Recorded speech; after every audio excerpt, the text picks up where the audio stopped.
তো এখানে যেমন এক্সপেরিয়েন্স অভিজ্ঞতা বিনিময় হবে, তেমনি করে এই প্রোগ্রাম বাস্তবায়নে যে সামনে যে সমস্যা বা চ্যালেঞ্জগুলো রয়েছে সেটা কিভাবে আমরা সবাই একসাথে মিলে আমরা এগিয়ে নিতে পারবো সেই বিষয়ে আমরা আলোচনা করব।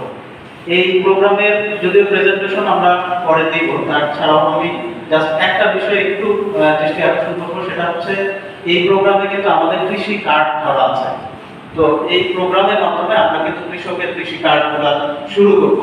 তো এই ক্ষেত্রে আমাদের 27 লক্ষ কৃষি কার্ড করার এই প্রোগ্রামের মধ্যে ছিল। হয়তো সরকার এখানে হয়তো আরো বেশি ইনভেস্টের মাধ্যমে এখানে হয়তো এটাকে বাড়ায় নেবে।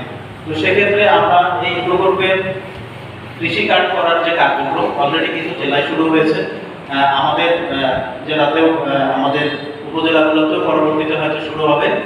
আর আরেকটা মেইন দিক যেটা আজকে আপনাদের সবাইকে নিয়ে আসার একটা যে কার্যক্রম, সেটা হচ্ছে যে আমরা প্রত্যেকটা পিএফএস স্কুল যেগুলা স্কুল ছিল আপনারা যে জ্ঞান অর্জন করেছেন সেই বিষয়টাকে আরো এগিয়ে দিতে আপনাদের জন্য আমরা এই স্কুলগুলোকে ধরে রাখার একটা প্রয়াস ছিল। আমরা কিন্তু যেটা আপনাদেরকে বলেছি যে স্কুল শেষ করেই কিন্তু আপনাদের স্কুলটা শেষ না, এরপর আমরা এটাকে ফার্মার সার্ভিস সেন্টার হিসেবে প্রতিষ্ঠা করতে চাই।